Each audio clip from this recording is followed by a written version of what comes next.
We begin the Gemara today on Daf Yud Aleph, Amud Aleph, at the beginning of the Yomah, the first Mishnah on the Yomah there. Zok the Heilige Mishnah, Hagiyayris, a convert, Va'ashvuya, a woman that was in captivity, Va'ashivcha, and a non-Jewish maid. Shenivtu v'shenizgaido, so they were redeemed or converted. Some have the order the opposite, in the order that it brings it before here. V'shenishtachreru, or freed. If this happened under the age of 3, so then Kesubos on Masayim. The Kesubah that they get from the time of marriage would be 200 zuz. And the point here is as follows. As we learned before, the Kesubah of a Basula is 200 zuz. But these women, a Giyayra, Shvuya, and Shivcha, the assumption usually is that they were in a situation before that they probably had a relationship with another man and they're not a Basula anymore. However, if it happened before they were 3 years old, they got redeemed or converted and so on, so then whatever relationship they may have had with a man at that young age, the Besulim returns to her. It heals again and it closes up again. So therefore, if she gets married, she's a Besula and she gets 200 zuz. And V'yesh lahen taidnas Besulim.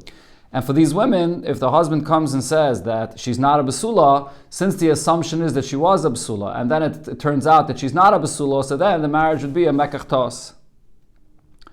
Zok the Gemara. So the Gemara begins with a halacha regarding a ger that becomes a ger when he's a cotton, and then it comes back to our Mishnah. Amar Ravuna said, ger cotton, a ger when he's still cotton on the bar mitzvah, madbila noisei al das bezdin, so he can be taken to the mikveh for the gatus, as we've learned this in Gemara and Yevamis, that for the gatus you have to have the tefillah and a mikveh and the milah and other details. But over here, the Gemara focuses on the tefillah, that we taivelim al das bezdin, with the agreement, with the consent of a bezdin that's doing this for him. In other words, even though the cotton himself is not a bardas and he can't make this decision to go through this conversion, but the bezdin can do it for him. And that's over here in a case where the mother brings the child to the bezdin to be megayed him, even if the father is not present. Says the Gemara, "My kamashmalon." What's the chiddush in what Rav Huna said? Zechusul adam is his chiddush that bezdin can do something which is a merit, which is an advantage for a person, even without asking him. You can do something that's a chus for him, and v'zachin la'adam shaloi b'fanav, and therefore bezdin can do something that's a chus, even not in his presence, or in this case, even without him consenting to this because he's not a bardas. But Tanina, this is something that we learned already in a Mishnah where it says, you can do something for the benefit of someone if it's actually a chus for him. But you can't go ahead and do something for someone for his sake if it's something which is a disadvantage to him. So over here, the gatus to become a yid is definitely something which is an advantage. So what's the chiddush that bezdin can do this for a cotton? Says the Gemara, not necessarily would this cotton consider it to be an advantage. I would think to say as follows. A guy is rather interested that he should be hefker. He should be a guy and he has no obligations to do whatever his heart wishes. The hakaimelon, as we know, the eved vadei befkeir nichalei. An eved, person that's a slave, so even though you may think that he's a slave and therefore he's obligated to work for his master, and he would love to be freed. But actually, no, the Gemara says that an Eved would like to remain in a situation as an Eved, because then he could have a relationship with all kinds of women that he won't be allowed to after he becomes a full Yid. So I would think that over here it's the same thing applies. A cotton, how could Bezdin be megayed him without speaking to him if this is something that he's losing out from his hefker lifestyle? Kamash Malon, so therefore that was the chiddush that Rav Huna said, the Hanimili, when do we say that a guy would rather stay hefker godel? That's when he's already a mature adult. The tam, the isura, that he tasted the taste of that lifestyle, of that promiscuous lifestyle. Aval cotton, but when it comes to a cotton, so since he didn't taste that yet, so he definitely, for him, he would consider it to be a big schos to become a yid, and therefore Bezdin can be megayed him even without his consent. That's the chiddush the Gemara says here in this case. But Taisus actually pointed out, the Gemara could have said that there's another huge chiddush here in this case, because really Taisus says this whole concept of zechiyah, zachin, that you can do something for the benefit of a person without asking him, is all based on the concept of shlichus, that you could be someone's shliach even without him appointing you as a shliach. So if so, says Taisus, we know that there's no shlichus for a cotton, and here Bezdin is becoming a shliach for this cotton. How could that be? And therefore Taisa says we're going to have to say that this is midrabanan. The fact that the Bezdin has the power to be Megayer, this cotton, is only an institution that the Rabbanan gave Bezdin this power. And if so, this is a huge chiddush that Bezdin could be Megayer this cotton, and that the cotton then could marry into Klal Yisrael, even though in Atayra the Gedis really didn't take effect. Sagt die Gemara weiter, Leime Misayeya Le. Shall we say that we have a raya to what Rav Huna said from our Mishnah? Because the case of our Mishnah was a Giyaris, Vashvuya, Vashivcha, Shenivdu, Shenisgayrev, Shenishtachreru. So you have all these different cases, and the first one was the Giyaris that became a ger when Pchusais Mibnais Shalishanim. And this happened with these women under the age of 3, under the age of 3 in a day. So the Giyaris that became a ger under the age of 3, how? How did she become a ger? My love, don't you think that this is exactly like Rav Huna said? Dat Pelinu al das Bezdin. She was taken to the mikveh, and it's with Bezdin overseeing this, even though she's too young to consent to this.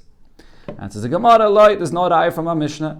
What is our Mishnah speaking about? Beger shenis gairu banav ubnaisav imay. It's a ger, the father is present, and he is converting, and his whole family is coming along and converting with him. So if the father is here, the father is the one that has the koyach to be megayed his children, even without the koyach of the bezdin. That's what we're speaking about in our Mishnah here. And how do we know that the children want to follow what the father is doing? Because over here we know the nichaluhu b'may the avad avuin. They definitely want to join the family, and they're happy to do whatever the father is doing. Amar Rav Yosef says regarding this case where you have a ger that became a ger as a cotton, whether the bezdin was megayer, or even in a case where the father was megayer, higdilo, once they become a gadol, yechayel limchais, they could protest and revoke the whole geris and go back to being a guy. So Abaye asks on this, again, bringing from our Mishnah. What did it say in our Mishnah? So over here, when you have these women that became, you have the Giyaris that became a ger, and when was this? Under the age of 3, so as a katana. So the Mishnah says, Kesubos Messiah. They get a ksuba of 200 zuz, the assumption is that she's still a basula. Now, if you're going to say that that a Giyaris that became a ger, when she was a katana, but then when she becomes bas mitzvah, she can be meiches, she can revoke her whole geirus, does she deserve to get a ksuba, and then later she goes back to being a guy, and she's going to use all that money and eat it when she's a guy? Why would Chachamim institute to give a ksuba in such a kind of situation? Answers the Gemara, L'chi Godla. What our Mishnah means to say is that for these women, they get a ksuba of 200 zuz, but we only give it to them once she becomes a gedayla. But when she's a katana, since we don't know yet if she's going to go back to being a guy or not, we can't give her the ksuba yet. Frek the Gemara, L'chi Godla Nami. Even if she's already a gedayla, how could you give her the money of the ksuba? Mimchiv and afka. At any time, if she'll protest that she doesn't want to be a yid, can't she go back to being a guy again? Answers the Gemara, no. Once she became a gedayla for one moment, and at the first opportunity when she becomes a gedayla, she did not protest this that she's a yid. She can't protest this ever again. So therefore, that's the point. We can give her the ksuba, and she will have it as a yid. Rav asked a similar question from a Mishnah later here in the Masechta. Mishnah says, Eilu nairos sheyesh len knas. The following are the girls that someone was ma'anis them, someone had a relation with them against their will, and they get a knas for this. And the Mishnah there brings all kinds of scenarios of girls that are not the regular, and nevertheless they also get a knas. Habo ala mamzeres, he had a relation with a mamzeres, ala nesina, which comes from a certain nation. As we'll see when we get there, their gatus is not 100%. Vala kutis, vala giyaris, vala shvuya, vala shivcha, sheniftu, v'shenizgayre, v'shenishtachreru, pchusa is mibnais shalashanim.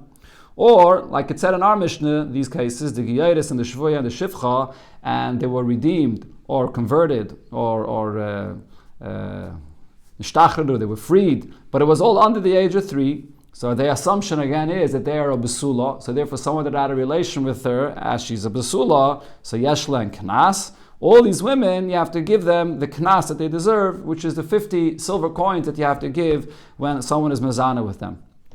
That's what it says there in the Mishnah. So again, the Gemara goes through the same discussion that it just had regarding the raya that it tried to bring from our Mishnah.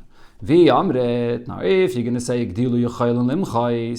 that once they become older, now they could protest this that they're a yid, this giyotis that became a get when she was a katana. She could protest this later. Yavina la knas. Would we say that she gets a knas, she gets paid for this, and then the azlavachlu b'giyusa? And really, it turns out that she's not a yid and she uses this and she eats it when she's a guy. Again, the Gemara answers l'chigadla. We only give her the knas when she becomes a gedayla. L'chigadla nami mimche v'nafka. But even when she's a gedayla, can she protest and leave and become a guy again? Answers the Gemara, kivin shegdila shah achas v'lei michsa. Once she became a gedayla for one moment and she did not protest, shuveni chayla limchay. She can't protest again. She remains a yid. So the same question and answer that the Gemara had before, which is before it was Abaye that asked the question from our Mishnah. Here, Rava asked the question from a Mishnah later, and the same exact discussion, the same exact answer. So the Gemara now explains why each of these Amirayim, Abaye and Rava, asked from the Mishnah that they did. Abaye did not ask the question here from this Mishnah regarding Knas, like Rava did, because Hassam over there, Knasa, why is it that we obligate a person to give a Knas when he's Mezana with a woman? The reason is that a person that sins should not come out gaining from this, and therefore he has to pay a Knas, he has to pay a penalty for this. So therefore, Rava held the fact that she later would become a guy again is not a reason not to give the Knas. He didn't consider that to be a question in the first place. So that's again, that's the reason why Abaye did not ask from this Mishnah like Rava did. On the other hand, Rava did not ask the question from our Mishnah here when it speaks about a ksubah. And it seems like we can see from our Mishnah that you get a ksubah even for this girl that might take it back and eat it as a guy. Why didn't Rava ask from our Mishnah like Abaye did? Because Rava says, ksubah, what's the reason why a husband's obligated to pay a ksubah for his wife if he divorces her? That it shouldn't be something light in his eyes to divorce her, just send her away with nothing. So we obligate him to give her money, the ksubah money.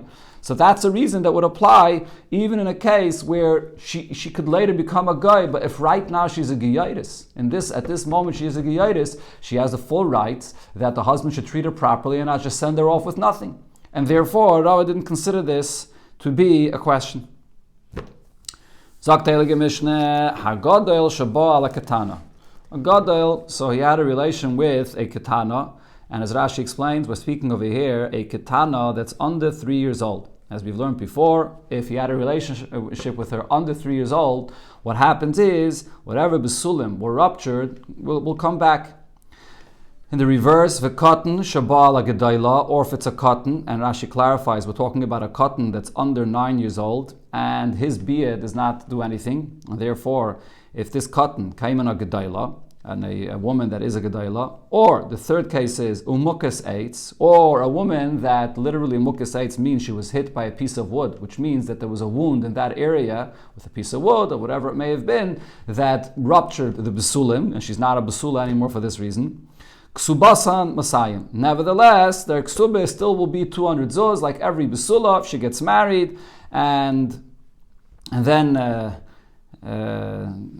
so the ksubah will still be 200 zuz, even though she had a relationship with a man. But at that age, whether she was a katana, he was a katan, the relationship doesn't change her status as a besula. And also regarding the mukas eitz, the wound does not change her status as being a besula. Divrei Rab Meir, this is Rab Meir's opinion. However, the Chachamim argue and say, Mukas eitz ksubasamana. If it was a wound that happened, that ruptured the psulim, in this case, the ksuba will only be a mana, like an almana. Besula almana, now the case of a besula, and she's an almana, or a grusha, or a chalutza, min hanisuin. And she became an almana, or she was divorced, or her husband died and she needed an chalitza after nisuin, not after edison. In the case, we had a Mishnah before which spoke about a besula, which is also an almana or a grusha or a chalutza, but over there we're speaking about mina edison, after the first stage of marriage. Over here the Mishnah says even if it's after the second stage of marriage, which is the chuppah. But after the chuppah, the husband did not get a chance to have any marital relations with her, and he died, or he already divorced her, and so on. So her ksubah, though, will be a mana. Once she went through the second stage of marriage, which is chuppah, even if in actuality the husband never had any marital relations with her, nevertheless her status changes and therefore she only gets a ksubah of a mana. And also, ve'ein lahen tainas besulim. He cannot come and say, oh, this woman that I married, I thought she's a psula and she's not, and therefore she deserves nothing. He can't say that, well, because once she is an almana, grusha, or chalutza from a previous full marriage, even if we know she never had married relations with the previous husband, her status is not a status of a basula anymore, so therefore you knew this in advance, and there's no taina about this. Going back to the case that we spoke about in the previous Mishnah, hagiyayres v'ashvuya v'ashivcha. If you have a convert or a woman that was captured, or a maid that is sheniftu, v'shenizgaida, v'shenishtachru, that was freed or converted or was released, redeemed. But here the case is that this happened above the age of 3 in a day, 3 years old in a day. So ksubas mana, their ksubah is only a mana, because the assumption is that these are women that are coming from a situation that probably another man already had a relation with her, so she doesn't have a status of a basula. And therefore, veilen tainas besulim. There's no taina to say about them, oh, I thought that she was a basula, and it turns out she's not, because for these women, there's an assumption that they're not a basula.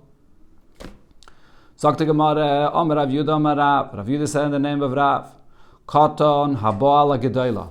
A cotton. So this is going back to the case we spoke about in the Mishnah, when we have a cotton, and he's under the age of 9, and his bia is not really a bia at all, and he has a relation with a woman which is a gedayla. So even if she's not going to be considered to be a bu'ula, that she had a relation with a man, but nevertheless, also mukisates.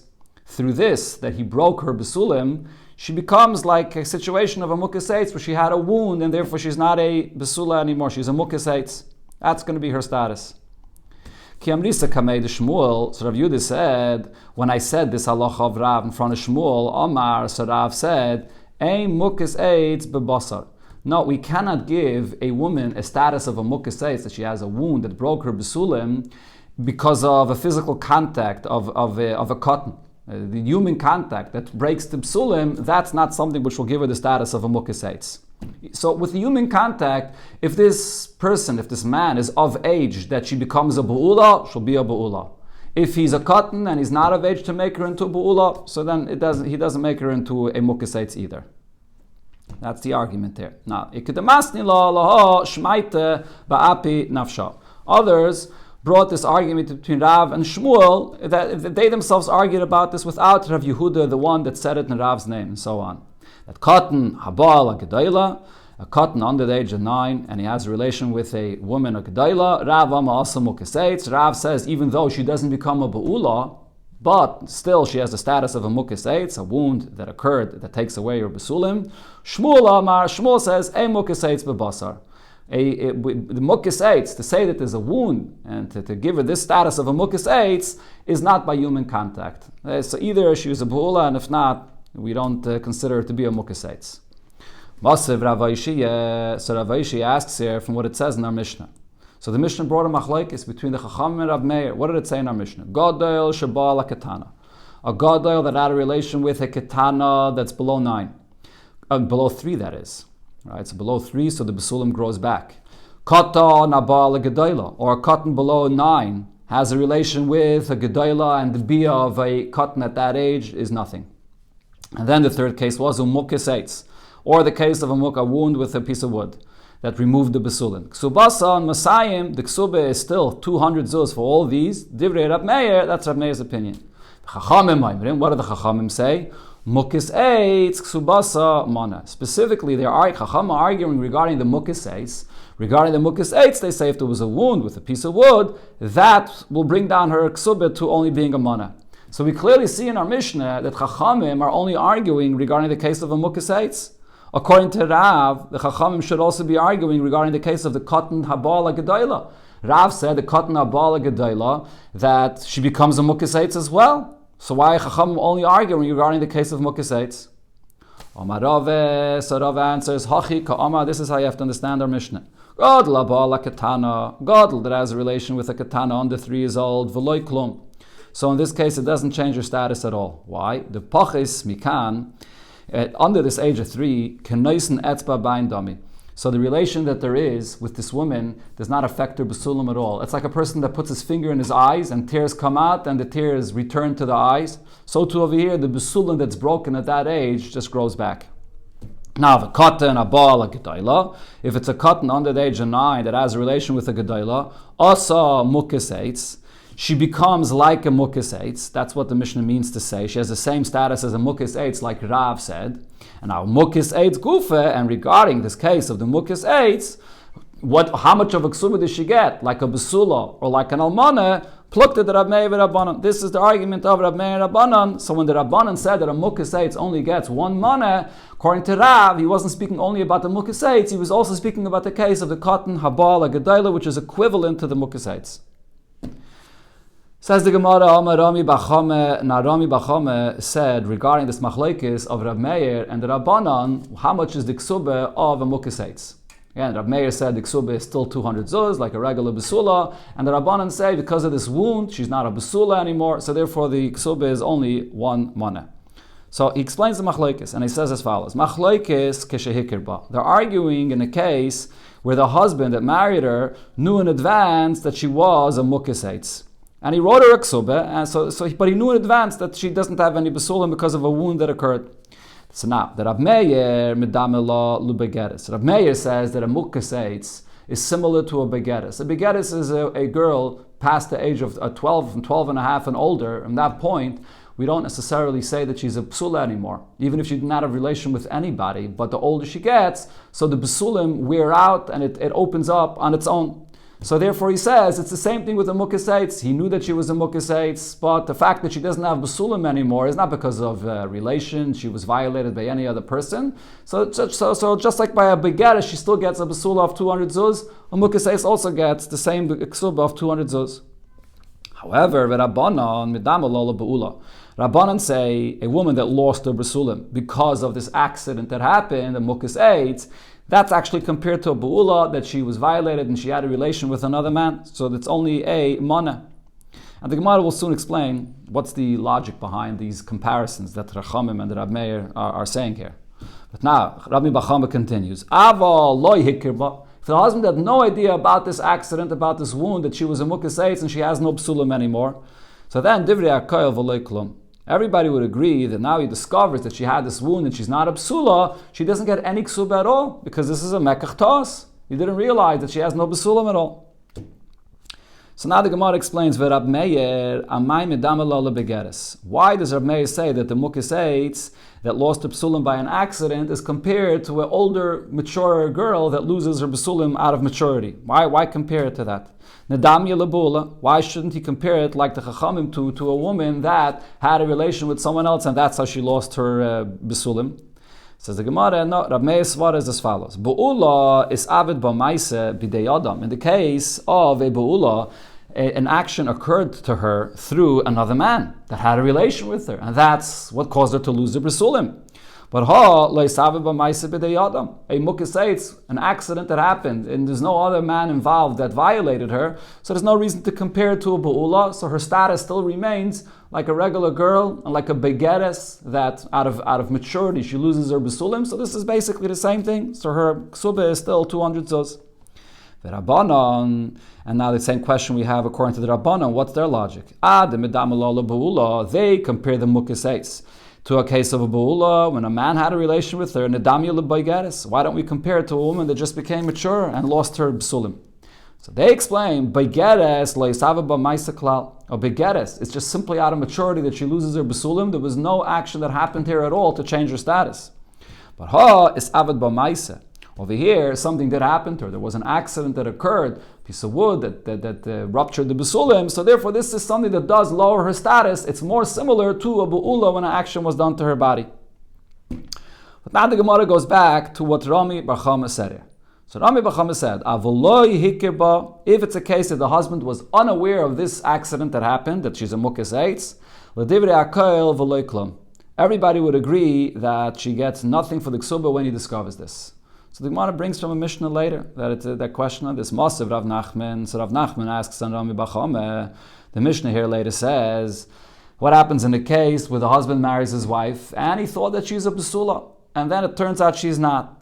And ahiyah medes, so what she says is, true, I'm not a basula, but mukis eitzani. What happened was, there was an accident. And v'hu aimer, and he comes and says, Loiki, no, it's not what happened. Eladrusas ishat. Rather, somebody had a relation with you, and that's how you lost your basulim. So what's the halacha? Rabbi Gamliel, Rabbi Eliezer, Imrim, Nemenes. Rabbi Gamliel and Rabbi Eliezer say, we trust her, and since we trust her, she still gets her ksuba. Maybe she gets a ksuba of 200, maybe she gets a ksuba of 100, but we trust her. And therefore, he's going to have to give her something. So what do we see there in that Mishnah? Rabbi Gamliel and Rabbi Eliezer are saying that we trusted that she gets something from her ksuba. What did Rami Bar Chama say? In a situation where he married a woman and he had no idea that she has no besulim, that there was an accident, that she was a mukhes eitz, and it turns out she was a mukhes eitz, you get nothing. But here Rabbi Gamliel and Rabbi Eliezer are clearly saying that we trust her, and if we trust her, what does he mean when he says we trust her? We trusted that she still gets something, whether Messiah or Amanas. How could you say she gets nothing? So therefore Rava argues with Rami Bar Chama and says as follows. Bein hikirba or bein lo yikirba, whether the husband was aware of this in advance, that she's the mukhes eitz, whether he did not know in advance about this. Lit Rab Meir, according to Rab Meir, Messiah, the mukhes eitz gets a ksuba of 200 zuz. So as Rashi says, and that's the Mishnah later that brings the opinion of Rabbi Gamliel and Rabbi Eliezer is following Rab Meir's opinion. Rab Meir says that a girl that turns out to be a mukhes eitz still gets a ksuba of 200 zuz, and that's what they meant to say when they said nemenes. She's believed to say that it's an accident that happened, and she still gets a ksuba of 200 zuz. L'Rabbanon, however, according to the Rabbanon, so Rava says hikir ba, if you knew about this in advance that she's a mukhes eitz, mana.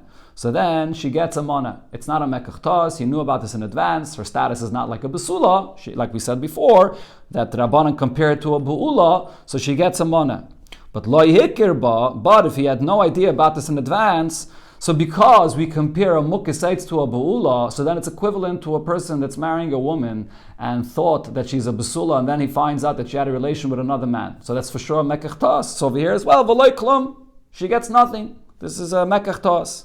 That's the opinion of the Rabbanon. So according to the way the Gemara explains this right now, that Mishnah later that is saying that in a case where he had no idea and then he discovers that she's a mukhes eitz, she still gets a ksuba, that's what Rabbi Gamliel and Rabbi Eliezer were saying there, that goes according to Rabbi Meir, that says that whether he knew, whether he didn't know, she still gets her full ksuba of 200 zuz.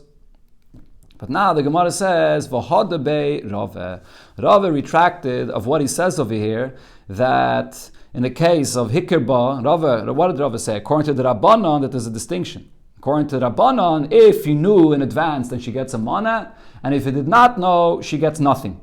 So this that Rava just said, that if he did not know in advance, she gets nothing, it's a total mekach tos, this point Rava retracted. And the Gemara here is going to bring a braisa, and the whole discussion and explaining this braisa, and at the end, what Rava said about this braisa, and there we'll see that Rava retracted of what he said. So what does it say in this braisa? The Tanya, it says, Keitzad Hitzoas Shemra.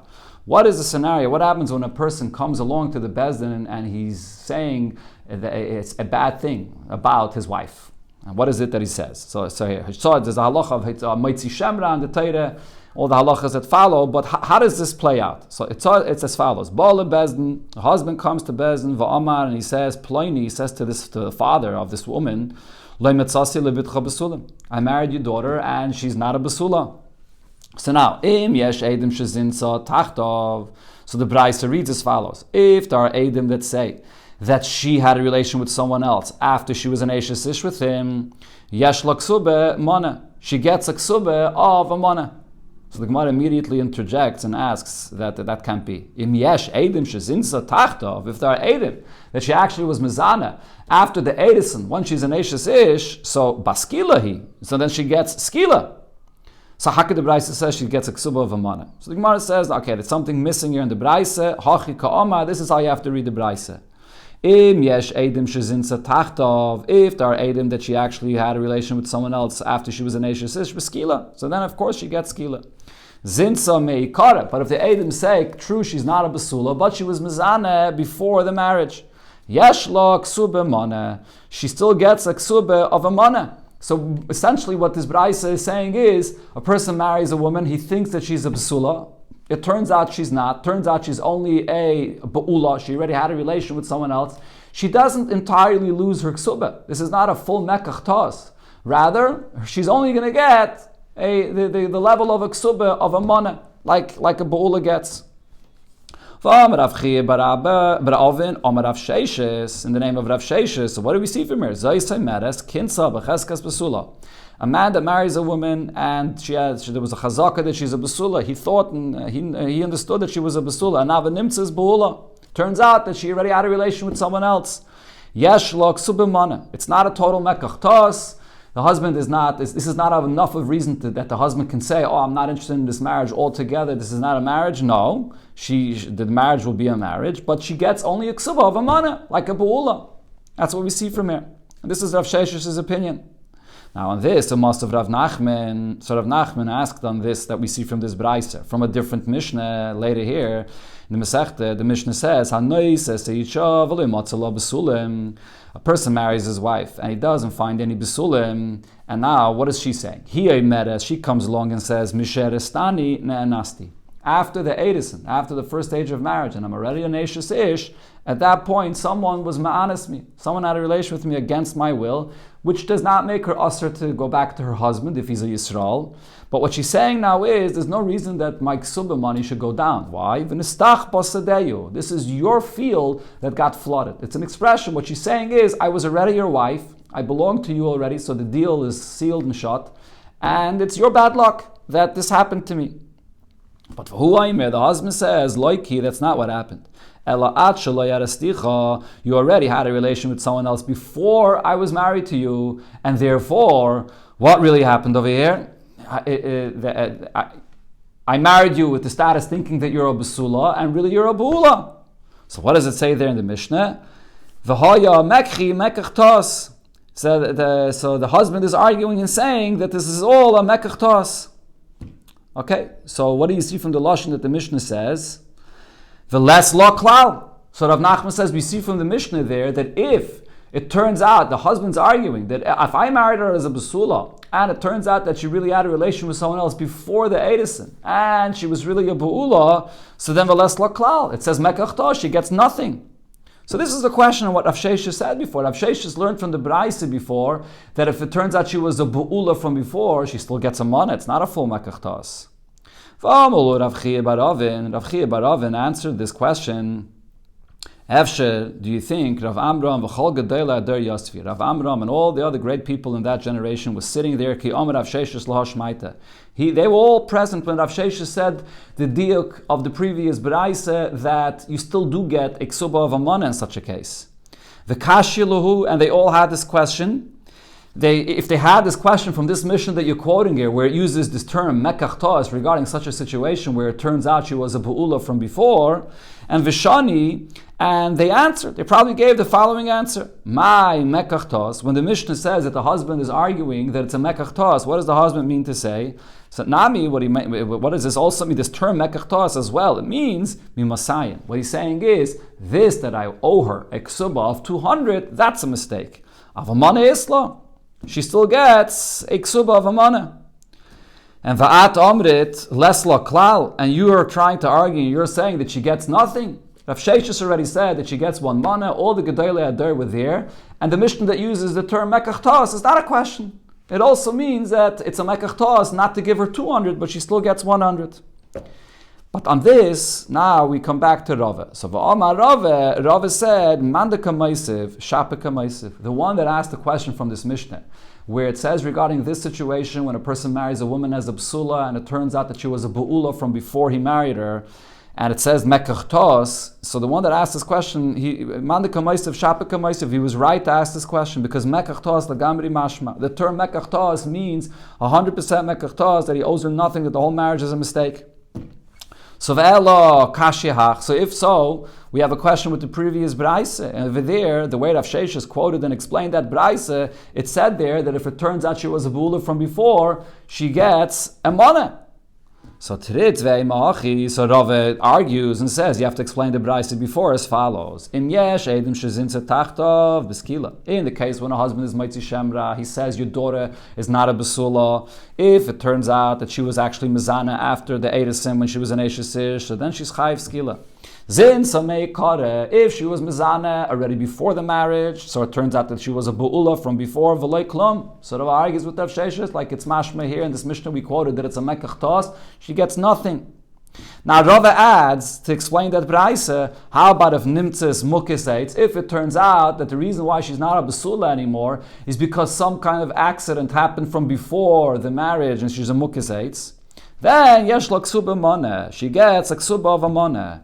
And what is this Braisa speaking about over here? It's speaking about a case where the husband had no idea that she had this accident before. What's the expression it says here? Nimtzis. Comes out that he found out now that this accident occurred. And Rav is saying that even though he didn't know about this at all before, but now, all of a sudden he discovers she's a mukhisates, but she still gets a ksuba of a moneh. So now the Gemara concludes what it said before, that Rav retracted of what he said before. Before we quoted that Rav said according to the Rabbanon that lo hikeba v'lo klum, in a case where he had no idea about this accident, and then he finds out about it, so it's a total mekach tos, and she gets nothing. So here, when we see that Rav explained this braisa, and he said that she still gets a money, it's not a full mekach tos in a case of accident, that he finds out there was an accident. So then she still gets a money. So we see over here that Rav retracted from his opinion before, and whether he knew, whether he did not know, she still gets the ksuba of a money. So now she points out. So that means that the Mishnah that we quoted from later, where it spoke about the Mukisates, and there it said that Rabbi Gamliel and Rabbi Eliezer says that she's believed to say that she's a Mukisates and she still gets her ksuba. That doesn't have to be only according to the opinion of Rabbi Meir that says that she would get 200 zuz, but now, according to the conclusion of the Gemara, it could be even according to the Rabbanan, and she's believed to say that she's a Mukisates to get at least one money, because the conclusion here is that Rava holds that according to the Rabbanan, in any situation, she always will get at least one money for her ksuba.